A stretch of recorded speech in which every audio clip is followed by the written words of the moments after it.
Organismos são algoritmos? Como podemos ter certeza de que para animais como os porcos existe um mundo subjetivo de necessidades, sensações e emoções? Não seríamos culpados de estar humanizando os animais, isto é, atribuindo qualidades humanas a entidades não humanas, como as crianças que acreditam que as bonecas sentem amor e raiva? Na verdade, atribuir emoções a porcos não os humaniza, e isso os mamiferiza. Emoções não são uma qualidade exclusivamente humana, elas são comuns a todos os mamíferos, assim como a todas as aves e provavelmente a alguns répteis e peixes.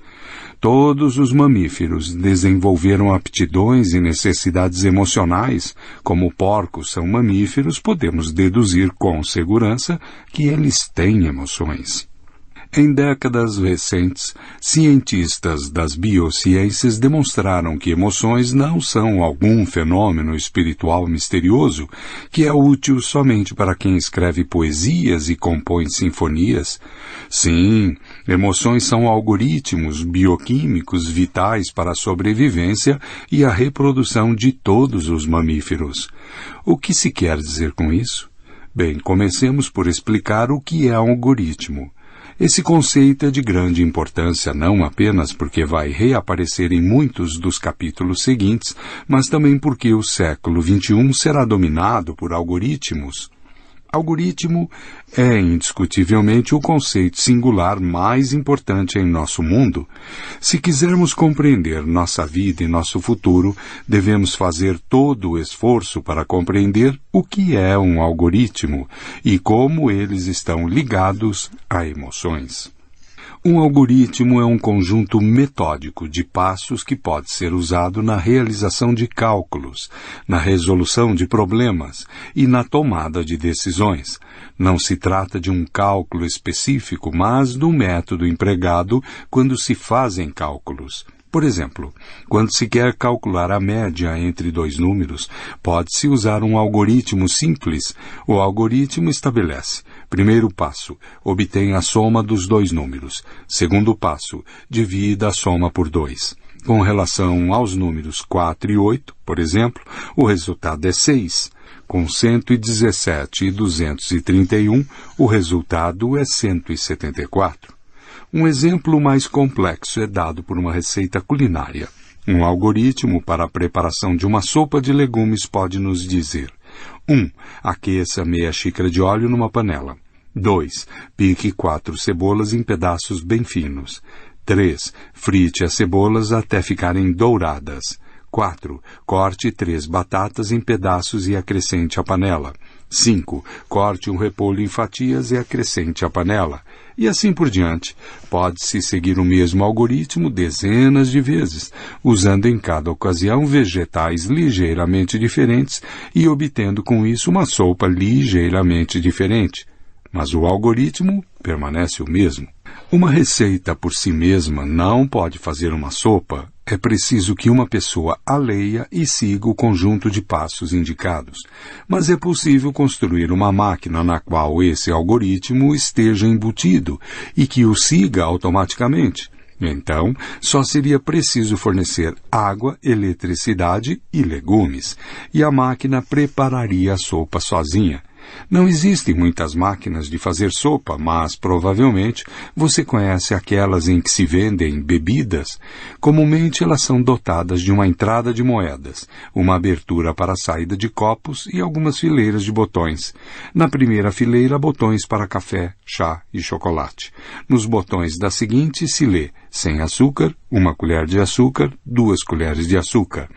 A terceira fileira indica leite, leite de soja, sem leite.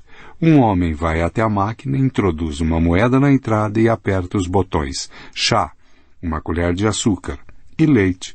A máquina entra em ação seguindo um conjunto exato de etapas.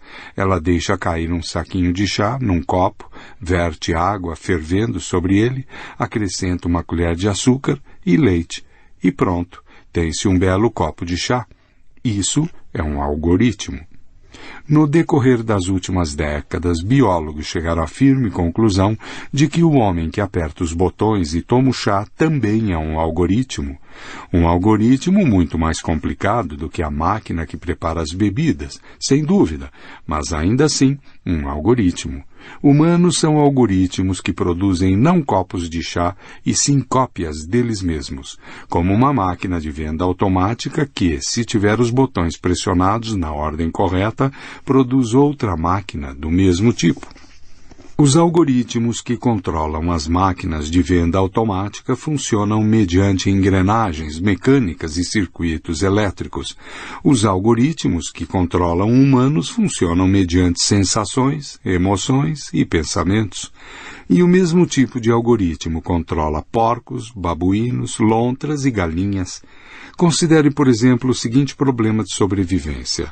Um babuíno observa um cacho de bananas pendente numa árvore, mas também percebe que um leão armou uma emboscada nas proximidades. Ele deveria arriscar a vida pelas bananas? A situação se reduz ao problema matemático de cálculo de probabilidades. A probabilidade de o babuíno morrer de fome, se não comer as bananas, contra a probabilidade de o leão agarrá-lo. Para poder resolver esse problema, o babuíno deve levar em consideração alguns dados. A que distância estou das bananas? A que distância está o leão? Quão rápido o leão é capaz de correr? O leão está acordado ou dormindo? Parece estar com fome ou saciado? Quantas bananas há ali? São grandes ou pequenas? Estão verdes ou maduras? Em acréscimo a esses dados externos, ele também deve considerar uma informação referente às condições de seu corpo. Se está faminto, faz sentido arriscar tudo pelas bananas, não importam quais sejam as probabilidades. Se ao contrário ele acabou de comer e as bananas são só gulodice, por que assumir o risco? Para poder pesar e balancear todas essas variáveis e probabilidades, o babuíno precisa de algoritmos muito mais complicados do que aqueles que controlam as máquinas de venda automáticas. A recompensa por fazer os cálculos corretos é correspondentemente maior, é a própria sobrevivência. Um babuíno tímido, cujos algoritmos superestimam os perigos, vai morrer de fome. E os genes que configuraram esses algoritmos covardes vão perecer com ele. Um babuíno temerário, cujos algoritmos subestimam os perigos, acabará como presa do leão, e seus afoitos genes tampouco conseguirão chegar à próxima geração. Esses algoritmos são submetidos a um constante controle de qualidade por seleção natural. Somente os animais que calculam corretamente as probabilidades deixam uma prole. Mas tudo isso ainda é muito abstrato. Como um babuíno calcula probabilidades? Com certeza ele não tira um lápis de trás da orelha, um caderninho de um bolso traseiro e com uma calculadora começa a fazer cálculos envolvendo velocidade de corridas e níveis de energia. Na verdade, todo o corpo do babuíno é uma calculadora. Aquilo que chamamos de sensações e emoções são, com efeito, algoritmos. O babuíno sente fome, sente medo e treme quando vê o leão, mas sente a boca cheia de água quando olha para as bananas. Numa fração de segundos, ele experimenta uma tempestade de sensações, emoções e desejos. Isso nada mais é do que o processo de calcular.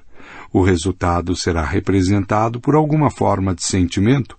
O babuíno, de repente, sentirá seu ânimo fortalecido, seus pelos arrepiados, seus músculos tensos, seu peito vai se expandir, ele vai respirar fundo e avante. Eu posso fazer isso. As bananas. Alternativamente, ele pode ser vencido pelo medo, seus ombros vão cair, o estômago vai revirar, as pernas vão ceder e, mamãe, um leão, socorro! Às vezes, as probabilidades coincidem tanto que é difícil decidir. E isso também vai se manifestar como um sentimento. O babuíno se sentirá confuso e indeciso. Sim, não. Sim, não. Droga, não sei o que fazer. Para transmitir os genes à próxima geração, não basta resolver problemas de sobrevivência. Animais também têm de resolver problemas de reprodução, e isso depende do cálculo de probabilidades. A seleção natural fez a paixão e a rejeição evoluírem em algoritmos rápidos de avaliação das probabilidades de reprodução. Beleza representa boas chances de ter uma prole bem-sucedida. Quando uma mulher vê um homem e pensa, uau, ele é deslumbrante, e quando uma pavoa vê um pavão e pensa, Jesus, que cauda, elas estão fazendo algo semelhante ao que faz a máquina de venda automática. Quando a luz refletida do corpo do macho atinge suas retinas, algoritmos extremamente poderosos, aprimorados por milhões de anos de evolução, entram em ação. Em poucos milissegundos, os algoritmos convertem minúsculas insinuações que vêm da aparência externa do macho em probabilidades de reprodução e chegam à conclusão. Tudo indica que este macho é muito saudável e fértil, com excelentes genes. Se eu cruzar com ele, é provável que minha prole também usufrua de boa saúde e excelentes genes. Obviamente, essa conclusão não é expressa em palavras ou em números, mas na ardente excitação da atração sexual. Pavoas e a maior parte das mulheres não fazem esses cálculos com papel e lápis, elas só os sentem. Até mesmo os laureados com o Prêmio Nobel de Economia tomam apenas uma fração de suas decisões usando caneta, papel e uma calculadora.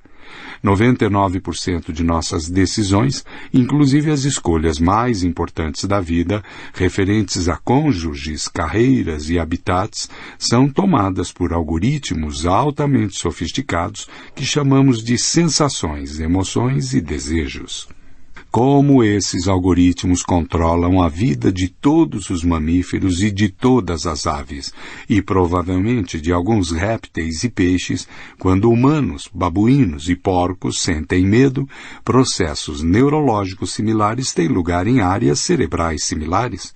Portanto, é provável que humanos amedrontados, babuínos amedrontados e porcos amedrontados passem por experiências semelhantes.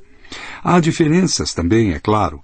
Porcos não parecem experimentar os extremos de compaixão e de crueldade que caracterizam o Homo sapiens, nem o sentimento de admiração que domina por completo o homem quando ele contempla a infinitude do céu estrelado. É provável que haja igualmente exemplos do contrário, ou seja, de emoções suínas desconhecidas do homem, mas não sou capaz de nomear alguma, por razões óbvias.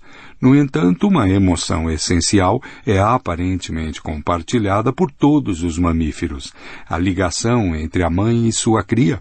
Na verdade, é o que dá aos mamíferos seu nome. A palavra mamífero vem do latim mama, que significa seio. As mães mamíferas amam tanto suas crias que lhes permitem sugar de seu próprio corpo. Os filhotes mamíferos, por sua vez, sentem um desejo irresistível de se juntar às suas mães e ficar perto delas. Na natureza, leitões, bezerros e cãezinhos que não conseguem ficar junto às suas mães raramente sobrevivem por muito tempo. Até recentemente isso valia para filhos de humanos também. Inversamente, uma porca, uma vaca ou uma cadela que, devido a alguma mutação rara, não cuide da sua própria cria, poderá viver uma vida longa e confortável, mas seus genes não passarão para a próxima geração. A mesma lógica se aplica a girafas, morcegos, baleias e porcos espinhos. Pode-se discutir quanto a outras emoções, mas como os filhotes mamíferos não conseguem sobreviver sem o cuidado materno, é evidente que o amor materno e uma forte ligação entre a mãe e sua cria caracterizam todos os mamíferos. Os cientistas levaram muitos anos para tomar conhecimento disso. Não muito tempo atrás, os psicólogos duvidavam da importância da ligação emocional entre pais e filhos, até mesmo no caso dos humanos. Na primeira metade do século XX, a despeito das teorias freudianas, a escola behaviorista, então predominante, alegava que as relações entre pais e filhos eram moldadas por uma retroalimentação de cunho material, que os filhos necessitavam principalmente de alimento, proteção e cuidados médicos, e que as crianças se ligavam a seus pais apenas porque estes lhes proviam essas necessidades materiais. Crianças que demandavam calor, abraços e beijos eram tidas como mimadas. Especialistas em puericultura advertiam que crianças que eram abraçadas e beijadas por seus pais se tornariam adultos carentes, egoístas e inseguros. John Watson, uma reconhecida autoridade em puericultura na década de 1920, aconselhava severamente aos pais: nunca abracem e beijem seus filhos, nunca deixem que se sentem em seu colo. Se for realmente necessário, beijem-nos uma vez na testa ao lhes dar boa noite. Cumprimentem-nos com um aperto de mão pela manhã. A popular revista Infant Care explicava que o segredo para criar os filhos era manter a disciplina e suprir suas necessidades materiais segundo um rígido programa diário.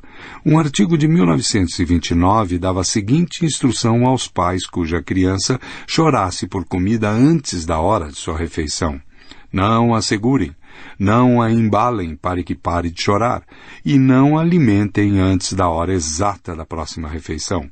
Chorar não prejudica o bebê, nem mesmo o mais pequenino deles. Foi somente nas décadas de 1950 e 1960 que um consenso cada vez maior de especialistas abandonou essas teorias behavioristas e reconheceu a importância central das necessidades emocionais. Numa série de famosos e chocantemente cruéis experimentos, o psicólogo Harry Harlow separou bebês macacos de suas mães logo após o nascimento e os isolou em pequenas jaulas. Quando lhes era oferecida a opção entre um manequim de metal com uma garrafa de leite, imitando a mãe, e um manequim de pano macio sem o leite, os bebês macacos se agarravam à mãe de pano macio com toda a força. Esses bebês macacos sabiam algo que John Watson e os especialistas do Infant Care não conseguiram perceber. Os mamíferos não podem viver apenas de alimento, eles precisam igualmente de ligações emocionais. Milhões de anos de evolução pré-programaram os macacos com um desejo irresistível de ligação emocional. A evolução também imprimiu neles a suposição de que há mais possibilidade de que se criem ligações emocionais com coisas macias e sedosas do que com objetos duros e metálicos. É por isso que é muito mais provável que crianças pequenas fiquem mais ligadas a bonecas, cobertores e pedaços de pano com algum cheiro do que a talheres, pedras ou blocos de madeira. A necessidade de ligações emocionais é tão forte que os bebês macacos de Harlow abandonaram o manequim de metal que supostamente os amamentaria e voltaram sua atenção para o único objeto que parecia ser capaz de atender àquela necessidade. Entretanto, como a mãe de pano nunca correspondeu à sua afeição, os macaquinhos tiveram sérios problemas psicológicos e sociais e se tornaram, ao crescer, adultos neuróticos e antissociais. Hoje é com incompreensão que nos lembramos dos conselhos dos puericultores no início do século XX. Como puderam aqueles especialistas deixar de considerar que as crianças têm necessidades emocionais e que sua saúde mental e física depende da provisão dessas necessidades tanto quanto de alimento, proteção e medicamentos? Mas, quando se trata de outros mamíferos, continuamos a negar o óbvio. Como John Watson e os especialistas de Infant Care, agricultores no decorrer da história, cuidaram das necessidades materiais de leitões, bezerros e cabritos, porém, tenderam a ignorar as próprias necessidades emocionais. Assim, as indústrias de carne e de laticínios estão assentadas no rompimento da mais fundamental ligação emocional no reino dos mamíferos.